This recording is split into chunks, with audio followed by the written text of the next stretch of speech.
Hi hello അസ്സാം വലൈക്കും welcome back. അപ്പോൾ നമ്മളുടെ പുതിയ വീഡിയോയിലോട്ട് എല്ലാവർക്കും സ്വാഗതം. അപ്പോൾ എന്നും രാവിലത്തെ വീഡിയോ ആണല്ലേ നിങ്ങൾ കാണാറ്. ഇന്ന് ഞാൻ രാത്രിക്കത്തെ വീഡിയോ ആണ് കേട്ടോ. കുറച്ച് പച്ചക്കറി മേടിച്ചിട്ടുണ്ടായിരുന്നു. പച്ചക്കറി മേടിക്കുന്ന ആ ദിവസം ഞാൻ ഏതൊക്കെ പച്ചക്കറിയാണ് മേടിച്ചിട്ടുള്ളത് അതൊക്കെ കട്ട് ചെയ്ത് ഫ്രിഡ്ജിൽ വെക്കും കേട്ടോ. അപ്പോൾ ഞാൻ പയറും കൈപ്പയ്ക്ക അതുപോലെ ബീട്രൂട്ട് അങ്ങനെയാണ് മേടിച്ചിട്ടുള്ളത്. അപ്പോൾ ഇത് മൂന്നും നമ്മൾ കട്ട് ചെയ്ത് ഫ്രിഡ്ജിനകത്ത് വെക്കും. അതുപോലെ കറിക്ക് എന്തെങ്കിലും മേടിച്ചിട്ടുണ്ടെങ്കിൽ അതും കട്ട് ചെയ്ത് വെക്കും കേട്ടോ. ഇത് നമ്മൾ പടവലങ്ങയാണ് മേടിച്ചിട്ടുള്ളത്. ഇങ്ങനെ ചെയ്യാൻ കാരണം നമുക്ക് സ്കൂളിൽ പോകുന്ന ടൈമിൽ പെട്ടെന്ന് തന്നെ ഉപ്പേരി ആണെങ്കിലും കറിയാണെങ്കിലും ഒക്കെ വെക്കാം കേട്ടോ. പിന്നെ കട്ട് ചെയ്യാനാണ് നമുക്ക് ടൈം പോവുക. ആ ടൈമിൽ നമ്മൾ തലേദിവസം നമുക്കുള്ള ടൈമിൽ കട്ട് ചെയ്ത് കഴിഞ്ഞാൽ ഇത് നേരത്തെ ചെയ്യാം കേട്ടോ. അതിന് വേണ്ടിയിട്ടാണ് ഞാൻ പച്ചക്കറികൾ അതുപോലെ ചെറിയ ഉള്ളി വലിയ ഉള്ളി വെളുത്തുള്ളി അതൊക്കെ തൊള്ളിയൊക്കെ കളഞ്ഞ് ഫ്രിഡ്ജിൽ കീപ്പ് ചെയ്യാറുണ്ട് കേട്ടോ. അപ്പോൾ രാത്രിക്കത്തെ വീഡിയോസ് കംപ്ലീറ്റ് ആയി. ഇനി രാവിലെ നമുക്ക് ബ്രേക്ക്ഫാസ്റ്റ് ഇഡ്ഡലിയാണ് കേട്ടോ. അപ്പോൾ ഇഡ്ഡലി മാവ് നമ്മൾ തട്ടിലോട്ട് ഒഴിച്ച് കൊടുക്കുന്നുണ്ട്. പിന്നെ ഇഡ്ഡലി ആകുമ്പോൾ ഏറ്റവും എളുപ്പമുള്ള പണി എന്ന് പറയുന്നത് നമ്മളുടെ ചമ്മന്തിയാണ്. ഇതിന് മുൻപ് ഞാൻ വലിയ ഉള്ളി വെച്ചിട്ട് കാണിച്ചു തന്നിട്ടുണ്ടായിരുന്നു. ഇത് നമ്മളുടെ ചെറിയ ഉള്ളി വെച്ചിട്ടാണ് കേട്ടോ ഒന്ന് ചമ്മന്തി ചെയ്യുന്നത്. പിന്നെ ചട്നി വേണമെങ്കിൽ ഉണ്ടാക്കാമെന്നുള്ള ഓപ്ഷൻ ഉണ്ട്. പക്ഷേ ഞാൻ പിന്നെ ഉണ്ടാക്കിയില്ല, എനിക്ക് ടൈമില്ലാത്തതുകൊണ്ട് തന്നെ ചമ്മന്തി വെച്ച് അഡ്ജസ്റ്റ് ചെയ്തു കേട്ടോ. പിന്നെ ഇവർക്കാണെങ്കിലും ചമ്മന്തി ചട്നി ഏതെങ്കിലും ഒന്നുണ്ടായാൽ മതി, അവർ കഴിക്കും. അപ്പോൾ ഞാൻ ചമ്മന്തി വെച്ചിട്ട് തന്നെ ഒന്ന് അഡ്ജസ്റ്റ് ചെയ്തു. പിന്നെ ഞാൻ കലത്തിൽ വെള്ളം വെച്ചിട്ടുണ്ട് ചോറിന്. അതുപോലെ ചായയും കാച്ചെടുത്തിട്ടുണ്ട് കേട്ടോ. നമ്മൾ ഇന്ന് ആദ്യം ബ്രേക്ക്ഫാസ്റ്റാണ് ഉണ്ടാക്കിയത്. അത് കഴിഞ്ഞിട്ടാണ് ചോറ് തീമിട്ടുണ്ടായിരുന്നത്. ഇനി നമുക്കിതൊന്ന് അരച്ചെടുക്കാം കേട്ടോ. നമ്മളാകെ കുറച്ച് തന്നെ ഉണ്ടാക്കിയിട്ടുള്ളൂ. ഇതന്നെ ഇവിടെ ബാക്കിയായിരിക്കും കേട്ടോ.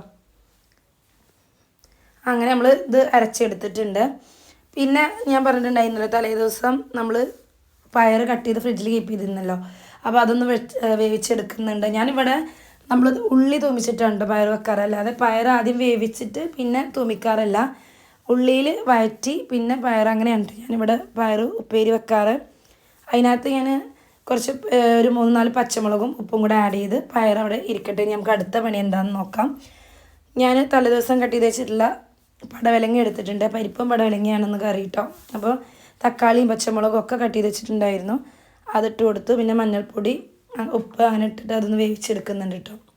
അപ്പോൾ 2 വിസിലായപ്പോൾ തന്നെ നമ്മളുടെ പരിപ്പ് വെന്തിട്ടുണ്ട്. ഇനി അതിലേക്ക് പടവലങ്ങ ഇട്ട് കൊടുത്തു. ഇനി ഇവിടെ നമുക്ക് ചമ്മന്തി ഒന്ന് ഉണ്ടാക്കിയെടുക്കാം. ഒരു തേങ്ങാ ചമ്മന്തി, വറുത്തരച്ചിട്ടുള്ളൊരു തേങ്ങാ ചമ്മന്തി ഉണ്ടാക്കിയെടുക്കാം കേട്ടോ. അതിന് വേണ്ടിയിട്ട് ഞാനൊരു കപ്പ് തേങ്ങ ചിരവി എടുത്തിട്ടുണ്ട്. അതിലോട്ട് തന്നെ ചെറിയ ഉള്ളി വെളുത്തുള്ളി ഇഞ്ചി കറിവേപ്പില അതുപോലെ ചെറിയ ഒരു നെല്ലിക്ക വലിപ്പത്തിൽ പുളി അതും കൂടി എടുത്തിട്ട് നന്നായിട്ട് വഴറ്റിയെടുക്കുന്നുണ്ട്. അപ്പോൾ അതവിടെ കിടക്കട്ടെ. അപ്പോഴേക്കും നമുക്ക് കറിക്കുള്ള തേങ്ങ ഒന്ന് അരച്ചെടുക്കാം കേട്ടോ. അപ്പോൾ ഞാൻ പറഞ്ഞില്ലേ, ഞാൻ അങ്ങനെ ബോക്സിൽ വെളുത്തുള്ളി ഇഞ്ചി ചെറിയ ഉള്ളി തൊലി കളഞ്ഞ് കീപ്പ് ചെയ്യാറുണ്ട് എന്നുള്ളത്. അങ്ങനെ ആകുമ്പോൾ നമുക്ക് അതിൻ്റെ ടൈം പോകില്ല കേട്ടോ. പെട്ടെന്ന് ഈ ഇങ്ങനെയുള്ള ചെറിയ ചെറിയ പണികൾക്കാണ് കുറച്ച് ടൈം പിടിക്കുക. അപ്പോൾ നമ്മൾ വൈകുന്നേരങ്ങളിൽ എവിടെയെങ്കിലൊക്കെ തറവാട് വീട്ടിൽ എവിടെയെങ്കിലൊക്കെ സംസാരിക്കാൻ പോകുമ്പോൾ ഉള്ളിയൊക്കെ എടുത്ത് പോയിട്ടുണ്ട്. അവിടെ ഇരുന്ന് സംസാരിക്കുകയും ചെയ്യും, അത് തൊലിക്കുകയും ചെയ്യും. അങ്ങനെയാണ് ചെയ്യാറ്. അങ്ങനെ നമ്മൾ അരപ്പ് ഞാൻ പടവലങ്ങയിലേക്ക് ഒഴിച്ച് കൊടുത്തിട്ടുണ്ട് കേട്ടോ. അപ്പോൾ അതുപോലെ തന്നെ നമ്മുടെ ചമ്മന്തി നന്നായിട്ട് ചമ്മന്തിയല്ല തേങ്ങ നന്നായിട്ട് വറുത്തെടുത്തിട്ടുണ്ട്. അപ്പോൾ കറി ഇവിടെ റെഡി ആയിട്ടുണ്ട് കേട്ടോ. ഞാൻ ഒന്ന് കടുക് വറുത്തെടുക്കാം. അപ്പോൾ ഞാൻ പരിപ്പും പടവലങ്ങയും കറിയും അതുപോലെ പയറുപ്പേരി പിന്നെ നല്ലൊരു തേങ്ങാ ചമ്മന്തി അരച്ച് വെച്ചിട്ടുണ്ട് കേട്ടോ. തേങ്ങാ ചമ്മന്തി വറുത്തരച്ചത് വേറൊരു രസമാണ് കേട്ടോ.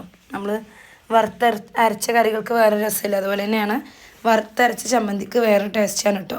അപ്പോൾ അങ്ങനെ നന്നായിട്ട് തന്നെ നമ്മളുടെ ചമ്മന്തി അരച്ചെടുത്തിട്ടുണ്ട് കേട്ടോ.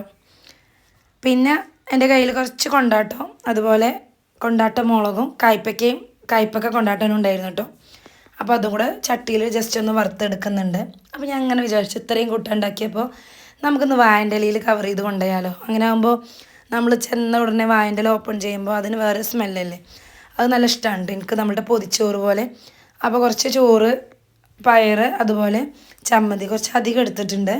പിന്നെ കൈപ്പക്ക അതുപോലെ കൊണ്ടാട്ടമുളക് കിട്ടും. പിന്നെ പരിപ്പ് കറി ഞാൻ വേറൊരു ബോക്സിലാണ് എടുത്തിട്ടുള്ളത്. ഇനി ഇതിൽ കൂടെ ആകുമ്പോൾ ആകെ പോയാലോ എന്ന് വിചാരിച്ച് വേറൊരു ബോക്സിലാണ് എടുത്തിട്ടുള്ളത്. പൊതിയാനൊന്നും എനിക്കറിയില്ല, എന്നാലും ഞാൻ പൊതിയാൻ വേണ്ടി ശ്രമിക്കുകയാണ് കേട്ടോ. ഫസ്റ്റ് ടൈമാണ്.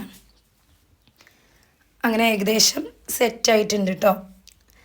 ഇനി നമ്മൾ ഇങ്ങനെ പൊതിഞ്ഞ് കൊണ്ടുപോയി ലഞ്ച് ടൈമിൽ നമ്മൾ കഴിക്കുന്ന ടൈമിൽ ഇത് ഓപ്പൺ ചെയ്യുമ്പോൾ വാഴൻ്റെ ഇലയും ചോറും കൂടെ നല്ലൊരു സ്മെല്ലുണ്ടാവും കേട്ടോ, മിക്സ് ആയിട്ടുള്ളൊരു സ്മെല്ല്.